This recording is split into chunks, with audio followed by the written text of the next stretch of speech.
our audience was pretty quiet, and then the credits rolled, and one guy in the front was like, yeah!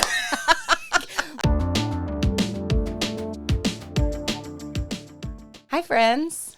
Welcome to this brand new day. Well done. That was the most basic. This is the title of the movie. Listen, that is what every anchor on the Today Show has to train to do. So watch out, Al Roker. We have seen Spider-Man. Brand new day. Brand new day. And we've not talked about it at all with each other. No. What did you think?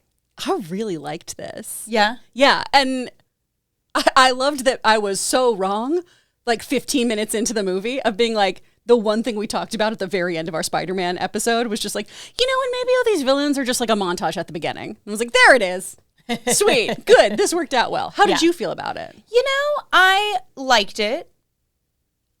I think I'm less jazzed on it than a lot of people. Ooh. And I'm curious to pick your brain on what really sang to you. Because I know reviews have been pretty stellar on this one. I know people have felt really, really excited and positive about this. And I'm not trying to shit on this. I'm not coming in saying this is a bad movie and you should feel bad about it. For me, it just felt like very standard Marvel fare. Right? It felt like that very, like, yep, some stuff happened. There were some really fun sequences. Sure. It did not, I liked Thunderbolts more. I think I maybe even liked Fantastic Four on par or more. Ooh. And for me, I know a lot of people were saying this felt like a big jump from recent Marvel, and I don't know that it did for me. Okay. I'm curious to hear from somebody who really, really loved it. Yeah. And this is my guy, right? Spider-Man is my dude. That is my fandom. This was my guy who got me into Marvel.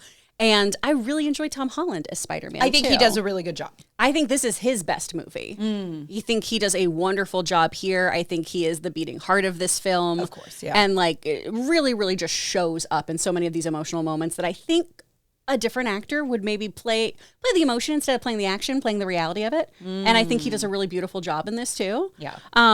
For me, it was just, we went into this, right, with the discussion of, this is supposed to be the more mature Spider-Man. That's what reviews keep saying too. This is a mature entry. It's a mature entry. It is in line with where he's at in his life, which I suppose is more mature from high school. Yeah. And it's definitely not a kidified version of what he's going through. I guess that needs the asterisk of mature for Spider-Man.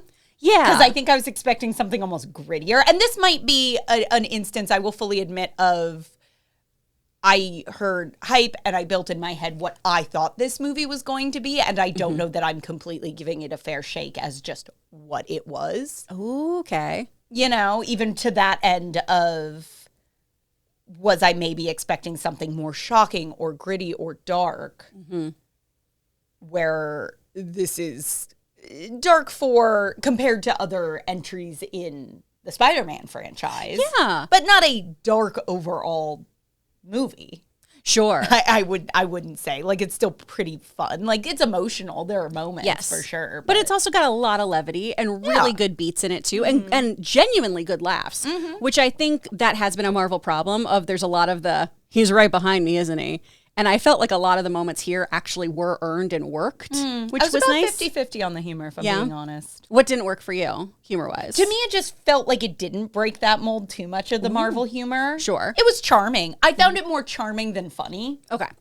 And maybe that was partly, I admittedly, and I feel like this is a problem sometimes, I like going to a matinee, especially with something where, you know, this weekend it was like, I'm avoiding the big cinema, you know, the AM16 in Burbank on a Friday or Saturday evening, because good Lord, I don't have time to deal with that parking between the Odyssey and this. And so a lot of times I will go see something where it's the 10:30 a.m. on a Sunday screening where the crowd's into it, but the crowd's not uproarious. Sure. And sometimes that can even color my experience with something a little bit of, well, the audience didn't really laugh at anything. Yeah, I completely get that because we had a great group. We went on Saturday at like 3:30 at Universal. So many kids in the audience who are always more behaved than adults. Oh yeah, someone on their phone. Hey, we're not okay. No. Just as a society, put your damn phone away. Put your damn phone away. special screening I went to last night, someone was on their phone in front of us the entire time texting. Where I was just like, you're, what? Step out into the hallway. If your life is that busy and important that you can't put your phone away for 2 to 3 hours, you don't need to be at a movie. And if you do need to be, and if you are choosing to be at a movie, you can step out into the goddamn hallway. It's crazy that they need you in that many surgeries, doctor. It's wild. I feel like Spider-Man might not be your top priority. No. Ugh. Yeah, so we had an audience that really, really loved it. I mean, we had kids who brought their Spider-Man plushies and stuff too. Cute. So similarly, that can definitely color it when you have those moments of, oh, whoa, crazy, For me as a comic book fan too. Our audience was pretty quiet, and then the credits rolled, and one guy in the front was like, yeah! Fully just like, I don't think anyone else was clapping. Oh, man. And he was like, I'm going to. You are my kind of people, sir. Freaking love you. That is fantastic. Like, as a comic book fan too, though, so many of those moments in the opening montage are straight up comic book covers. I like those moments, and I always like when a superhero movie does it, and I did catch a couple of those where it's like, oh, that feels like you turn the page, and that's the big full. It was so good. Not centerfold. What would you call that? A splash page. A splash page. Yeah. That's Nice what big I old call boom. a centerfold. Ew, Amy. Those splash pages really steam your clam, you know? Cancel myself. But I loved those kinds of moments in there. I was ultimately happy, and I thought the trailers did a good job of subverting those expectations of me being like, okay, it's going to be about like the fight for New York City, and we've got the hand, and we've got all this other stuff, plus this like telepath and da-da-da. I love that it was just like, hey, yeah, we're just catching up to speed. That was great. Were beats in this predictable? And this is going to be a full spoiler discussion, you guys. We gave y'all the weekend as well to watch this, you know. Go at 10 a.m. like a freak. You can do it. It's the best, though. Coffee in a movie. I sneak in a Celsius. Oh. Don't tell him. I sneak in a full Tupperware of noodles. We're living different lives. I sit there with my chopsticks and I'm like, yay, Spider-Man. That's really the difference in our anxiety, because I'm worried my protein bar wrapper is too crinkly and the person next to me is mad. And I'm like, I will sit here and eat edamame and noodles. You will accept it as I snuggle into my seat warmer in July. Where was I going with this? I lost my train of thought. Spoiler conversation. This is a full spoiler conversation because you guys could have seen it already. You know, were there moments that were predictable? Absolutely. Of course there were. Yeah. I mean, you really can't reinvent the wheel on something like a Spider-Man. No, and there's definitely things that they do. Like, for example, Jean having a sister. That is something that is newer in comics. Okay. And she is never super powered. There have been discussions about her potentially having like latent powers that could have done some stuff. And similarly, she is killed. But again, she is a character who's not always canonically there. And so that was also kind of a little like, oh, they're giving Jean a sister? Okay, that's interesting. All right, cool. I can understand why we're doing this. We're setting her up for this, like, yes, she broke bad, but we understand the circumstances. And of course, someone's there to stop her from fully committing something atrocious. But the beats still worked, you know, like the moment with MJ. And I don't know how you felt about this. The minute she was like, going in for that kiss to see if that would make her remember Peter. It was that's not her. Yeah. Right? Yep. But it still was fucking heartbreaking. My audience so still messed gasped. up. Oh, everyone in mine did too. But I loved, though, that they leaned into characters' belief systems in this. And I think that's something that Marvel has a tendency to gloss over. We touched on this a little bit with talking about, you know, Captain America like suing the new Avengers for the name. That doesn't feel like a Sam Wilson move. That doesn't feel ideologically like what Sam Wilson would do, especially with the moniker of Captain America. That seems petty and beneath him. Yeah. Whereas these things where it's, you know, MJ, of course, would not believe that True Love's kiss could break a spell. She's a cynic. She only believes this stuff about mind control because she genuinely believes the government does not have her best interest and thinks that people are terrible. Sure. Whereas Ned, of course his handshake would break that because one, he's already got latent magical powers, but also to somebody like Ned Leeds, friendship is the ultimate magic. Ned is powerful? Oh, in No Way Home, they have that moment where it talks about how his grandma said that their family maybe has like the gift or something, and he's able to do Doctor Strange's magic way faster than Doctor Strange was. Granted, Doctor Strange had all his fingies broken and all that stuff, but still. And his punk ass. And he's a punk-ass bitch who Amy hates. My mom asked why. My mom was like, can you explain what's happening in Marvel? And Eric and I were like, we will do our best. And then she asked, okay, and why when I listen to the podcast do you talk about Doctor Strange like you just walked in on him changing in the bathroom and accidentally caught him naked? And I didn't know how to explain that. And that is the energy. Why? Ew. Awkward. Gross. No, I'll leave. I think I saw No Way Home at a drive-in and have not watched it since. That's and fair. Don't remember much. No worries. But again, ideologically, though, it's he made sense. genuinely I bought believes that. this kind of stuff. Yeah. So that makes sense to me. So those are the things that I think were hey, this is a good thing that Marvel did that hasn't always been consistent. It is good writing. It is funny, the idea of when people want to draw the lines in this universe. Yes. I'm like, well, that's silly. Like, there's a Hulk. I don't know. I feel like my sense of realistic would kind of go out the window. Yeah. I've heard some people talking about, like, the gene repression thing doesn't make sense. It was what does? Yeah. I want you to science this for me and tell me what in for a makes penny sense. and for a pound. Yeah. Like, if I'm gonna allow all this to exist, if they can give me as long as there aren't plot holes, which I didn't feel there were. No. It's like if it's, this technology exists now. He's super smart and figured out this technology. Great. Why wouldn't he? Yeah. And why wouldn't he? Because he's wicked smart. Good for you, Peter. Yeah. Good for you. The only thing that I went, that's kind of weird, is that Punisher was just able to, like, kick it in the hospital.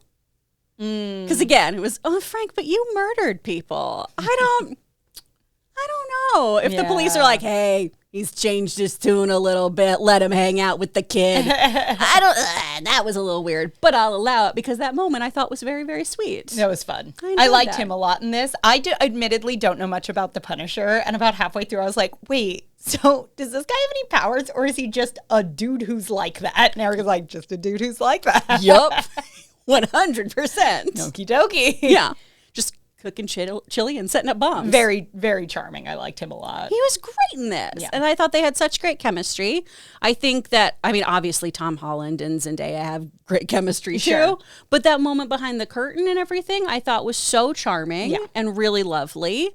I think they did a good job of making us appropriately dislike her new boyfriend.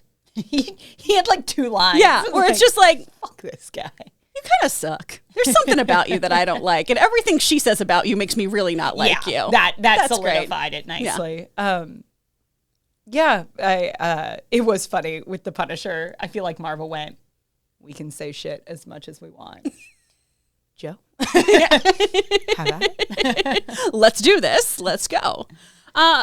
What were some of the things, though, overall, like plot-wise? Was there anything that you were like, this is kind of losing me. I don't know about this. Or is it just kind of generally, this is a fine movie? It was a general, this is fine. Okay. I have no specific complaints. Mm-hmm. And again, this is not me trying to come in and tell anyone they should not have absolutely adored this one. Sure. It was just, for me, just felt like a Marvel movie to me. And that's totally fair. I think for me, something like Thunderbolts just felt more unique. Mm-hmm. And I think I like unique at this point. Yeah. I don't know. I don't want to call it superhero fatigue because I think we've overused that. And clearly we've proven that if a movie is good, I'm not tired of. Yeah, we're tired of mediocrity. We're not tired of superheroes. Yeah. Well, and even something like, I know it's a different, franchise and universe, but something like the Superman movie, which did feel kind of just straightforward superhero movie. It didn't feel like there were any twists on that, but it was just so well done. I was like, hell yeah, I'm in. Yeah. But for me, something like Thunderbolts that feels like it has a fun little angle and twist to it and characters I haven't quite seen before. Or even Fantastic Four, which I was a like, not love for me, but aesthetically was so interesting and sharp. That's what I liked about that movie. I feel like this one just felt very like, it's just kind of more of what Marvel does well, but I've seen a lot of what Marvel does well. So for me, it was a total, this was a solid theater going experience. I'm not angry I saw it. I just don't know if I'd go back and watch this one a million times. Sure. And I'm of the kind of opposite of like, I'd go see this again in theaters if a friend wants to go see it. I had a really fun time. Yeah. Especially too, not only if you enjoy these comic books and you have that kind of tether there, if you played the PlayStation Spider-Man games, it felt like they took a lot of that and used a lot of that to help with the visuals here. There were so many moments too where you had that POV that Spidey has that I thought were really well done as well. I really just aesthetically enjoyed this. The city felt lived in a really nice way. Maybe the first movie ever, they did this thing I've never seen before where New York felt like a character in the movie. Oh my God. More movies should try that. They really should. They really, really should. It adds to it. I've never seen it before, but I liked it. It was pretty innovative. This also gave me a lot of hope/annoyance of, gosh, Daniel Destin Cretton is such a good director. Where are my Shang-Chi movies? Why don't I have more of those? Because I freaking love that movie. And I know Shang-Chi will return in Doomsday. Yay, that's great. I want him to have another individual movie. Yeah. It's been 5 to 6 years. I'm over it, Marvel. Stop doing this. Let's get some new guys we're excited about. Yeah, is a good thing. we It's like a positive it. thing. Yeah. Chris Hemsworth is tired. He's so tired. He is ripping rotisserie chickens apart with his bare hands Let him- every hour on the hour to let keep up him that rest. protein intake. Oof, my goof. Were there, so we talked about kind of what you thought there was to expect. Was there anything that surprised you? Ooh. You know, I feel like the entire shift from like, we're not even going to really focus on these other villains and make it very much this mutant story was very interesting. I knew we were getting it. I didn't know it was going to be like the sole focus. I thought this was going to be like, this is a little like backdoor pilot for the X-Men. There you go. Yeah. I also went into this thinking, yes, that's Jean Grey. Yeah. But I fully expected Marvel to softball us with like, she would never do anything to harm anybody. She's being manipulated. She is being like having this stuff done against her will. And so as somebody who genuinely does not like the character Jean Grey in most comics and movies, I really enjoyed this. Oh, hell yeah. Yeah, of course, dismantle this system that took your sister from you. The VMAX thing, honestly, was something that I did go, oh, shit. Yeah. Like, that was a dark moment of, oh, this is the last thing she saw before she died? Yeah. Yeah, Jean. No, it was a well-executed twist. Yeah, cook this man. Yeah. Oh, my gosh. That was something that I thought was so well done. And I genuinely was impressed with Marvel's choice to make her immediately somebody who you disliked. Mm-hmm. And who did things that were so morally reprehensible. The whole, like, yeah, touch your Peter, do whatever you want, was such a moment of, you are a bad person. And then it's that hurt people and everything. But I'm really impressed, honestly, that they went, no, we're going to make her incredibly dislikable against one of the most likable characters in our universe. And then have such a strong actress that you do believe the moment of redemption to an extent. I still wish we had more. I love Sadie Sink in this. Really? I know that might be my hottest of takes. Oh, I really liked her in this. I think she had really good moments. Mm-hmm. I feel like Sadie Sink is so strong at big moments and sometimes in smaller moments. I don't know that I buy her. Okay. I'm never mad she's in things, but there are moments I just, and maybe it is partly opposite, like Tom Holland, who I think is really solid. Yeah. Just really consistent and solid. Mm-hmm. I think she's talented. I'm excited, and I think she's young, and I'm excited to, and I think she's making good career choices. Mm-hmm. So I'm curious to see where her career goes. Yeah, it was interesting to see her play 11. Yeah, that was fun. Yeah, or Vecna, however you want to view her. But yeah, and that might have been a little bit of a weak point for me, honestly. Of I get the casting choice, I just don't always love her. Mm-hmm. I would have liked. And this is where I know I sound hypocritical because it's like, yeah, friendship is magic. I totally believe Ned, like, jumping on board. Yeah. I do wish that moment of being in Peter's mind and meeting Aunt May, like, I do wish there was a little bit more there because it is a pretty quick turn of, hey, this guy turned me in. Oh, he came back to come get me. Oh, he's lost somebody and he's chosen to be a really good person. Mm-hmm. I wish I had somebody like this in my life so I could have made these other choices. Oh, he just saved me. I'm going to save him. Mm-hmm. I would have genuinely liked to see a moment of her seriously considering just leaving. Yeah. I would have liked to see more of that struggle than an immediate, like, hold on, Peter. After everything it felt they've a been little, through. oh, just kidding. She's a good guy. Yeah. I would have loved to see her, like, actively start leaving. Yeah. And then have a very reluctant, and then, like, make that moment count a little bit more as opposed to telling me she kept him breathing. Yeah. Like, and we see that little, like, you know, I'm going to close the connection. He's fine now. Mm-hmm. And I know that would have made this an even longer movie. But pacing-wise, I thought it felt fine. Yeah, it didn't feel too I didn't long. feel like it was a slog at all. No. I did have to get up and pee. I did too. I was debating a second time, but... Yeah. I just missed a little bit of Spider-Man being like, you guys stretch? And I was like, that's right, Peter. Your knees are not what they were. Correct. Correct, friend. So, and again, this is not a problem of the movie because this was my own assumption. Mm-hmm. I feel like this movie set up less going into Doomsday than I thought it would. Yeah. Right? I'm a little confused by being told that by people of like, oh, this sets up the Marvel Universe. And I was like, what? In that we have Jean Grey? Yeah, there's one more X-Man in the mix. All right. Right? And then Spider-Man's in space. What do you take for that post-credit scene? Because Eric and I were both like, meh. So there's a couple different theories. Okay. A lot of people think that it is Tobey Maguire's Spider-Man who is going to get called to Battle World in Secret Wars. Your dog is licking my heel right now. Gimli, thank you for your support, Bubba. You want to go lay down? Continue. Okay. So some people think that is Peter 2, as he is called, who's pulled to Battle World when they're having all those like different universes colliding with each other. Interesting. So there's a chance we may still be seeing more of the other Spider-Man. Yeah. It could be Tom.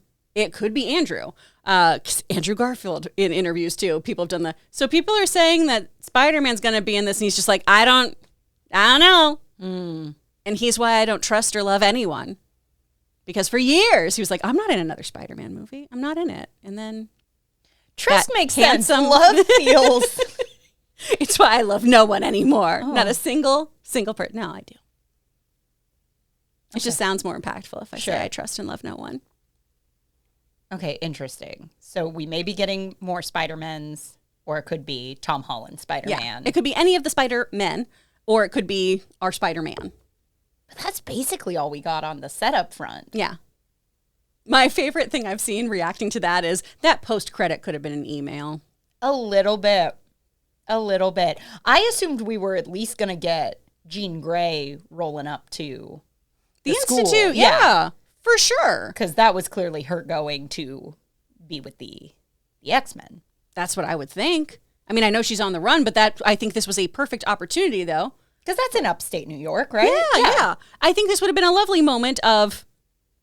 I look just upstate. even if we don't see Charles, if we just see a wheelchair roll into frame of, Jean, I'd like to talk to you about enrollment or something, just something. Or even knocking on the character. door from behind or whatever you do. Looking at some gates, whatever. Yeah. You know? Because I do like the idea of Charles Xavier usually went and found these people, right? Because of Cerebro. And it would be, hey, you know, I know you're having this really hard life. Can you come to my school and I'll train you and help you learn how to control your powers? Which this also opens up some interesting doors to because we've already seen Jean be so powerful at this level. A lot of times in comics and films and animated series, Charles puts like barriers in her mind to help her control her powers, which of course is going to have ramifications. So are we going to get into that of, hey, like I'm too powerful or I have too much pain or this kind of thing? How do we kind of like sequester part of my powers and mind? They put those on me before we record. Otherwise, I'd just be podcasting at too high a level. We just put peanut butter on the roof of my mouth anytime I have to read so that we can dub it over later and it looks like I'm literate. The smartless guys are scared of me. You guys really should stop emailing. Really. It's out of control at this point. Let her live. Let her live. Can only be caged so much. This level of genius. Truly. Mm-hmm. And here's the thing. I feel like I've also come on here. I recognize I've probably also complained on this podcast about, I don't want every movie to feel like a through line to the next movie. Sure. So, credit where credit is due. This did mostly feel like a self-contained Spider-Man story where, yes, you would want to at least have seen No Way Home or you'd be pretty lost. But it sort of exists within this little self-contained universe of telling his stories with some drop-ins from other guys. Florence Pugh, fantastic. Keep up the good work, honey. Loved her popping in there. Love you, babe. Oh my gosh, just Russian mob boss energy working out of a bathhouse. Yes. Love you, babe. More work for Florence Pugh always. Fine by me. Man, the internet is going to be so horny replaying that sauna scene. I'm just saying. Like, you got those two people? You did that with Tom Holland? Okay. He's got ripped, too. He decidedly was like, I'm putting on, like, weight and muscle for this. Yeah. Good for him. Yeah. That shit ain't easy. Well, Luke and I were talking about this because we had watched He-Man, and then we watched this, and we had talked about, like, he was like, they did a pretty good job making He-Man seem, like, unassuming when he wasn't He-Man. It's like, nah, like, he always looked like he was about to rip out of that pink shirt, and, like, any shot of his pants, you were like, bro, like, you got to get bigger pants. Like, your booty's going to pop out of there. This, I think they did such a good job of going, Peter seems so unassuming to everyone else. Yeah. Like, it just seems like the Punisher says, hey, you look like a nice kid. That's it. Yeah. You just seem like a sweet boy. No, it's an impressive. He does do a good job as both Peter and Spider-Man. Yeah. There is both work for me. A Clark Kent to Superman-esque transition here, where it's, of course, no one would know who you are. Yeah. That's amazing. Yeah. Also was so excited to see that gal from The Bear as Jean DeWolf. Loved. That actress is great. Loved. I hope that they keep her around. That character has a pretty tragic end in the comics. So I'm hoping that's different because I would love for Peter to have, a mentor of sorts or an older, like, parental type figure in his life that doesn't die. Yeah. That'd be pretty cool for him. And I like that actress getting work. She's incredible. I love her. But yeah, I was surprised. I felt like I was going to come out of this more ready to rock and roll with Doomsday. And I'm still a little like, what's happening in Doomsday? Who, where? This got me excited about this next phase of this trilogy and how we're going to pass off the baton to Miles Morales. That's what I got excited about was I'm really excited for this Spider-Man who they lived up to the boots on the ground, friendly neighborhood, like, dealing with his own stuff, capitalizing on the Parker luck, handled Man-Spider in a way that I think worked really, really well. And now I want to see more of his universe, and I kind of am still in the same place of, I'm seated for Doomsday, but not stoked. I'm seated, not sat. You know what I mean? Yes. It's more of I'm going to go for our job. And I'm sure I'm always going to find something I like in a comic book movie. Yeah. I'm always going to find something. It could blow me away. I just don't know quite what to expect at this point. Yeah. And maybe that's a good thing. I was going to say, we might go into Doomsday being like, hey, we'll see what this is, and then have our minds blown. We could be like those people who wanted to live in Avatar. Just going start painting our faces blue. Unrelated. That's just something we do for fun. It's really because I just want to be a Smurf. I just wish I could be that teeny. You are. Oh my gosh, thank you. Yeah, I hope I get more excited about Doomsday, but yeah, I agree with you. This felt more insular, and I'm not mad about it. Not a bad sign for Marvel as a whole that people enjoyed this and were excited about this, and this is crushing box office numbers right now. This is what the highest grossing opening weekend in history? Is that what I read recently? Yeah, Spider-Man Brand New Day, because it pulled in a historic domestic debut of $360 million and $932 million worldwide. Wow. So that is incredible. And honestly, if you are not a superhero movie person, if this movie didn't fire on all cylinders for you, this is still great news if you are a movie fan, because this is going to help reinvigorate our theaters. I'm thrilled. Both movies were a solid. I enjoyed that. I had fun. I didn't love it or need to watch it again. But Odyssey and Spider-Man, we're back, baby. Yeah. I'm scared to go on a Friday night. I'm trying to sneak in for Camp Miasma at like 2:00, I'm like, I don't want to. Just let me see my little. Is that your sneaking stance? Yeah. That's me poking over the chair of the person in front of me. They're like, why are you here? I'm like, I want to be closer. I want to be closer. Perfect. I love it. No, I'm thrilled. I'm Yeah. thrilled people are excited about it. Again, I don't want my sort of liked not love about this to feel like I'm shitting on this movie or anyone's excitement about it or how much people are coming out to see it, because that's great. And I truly hope Doomsday is great. Yeah.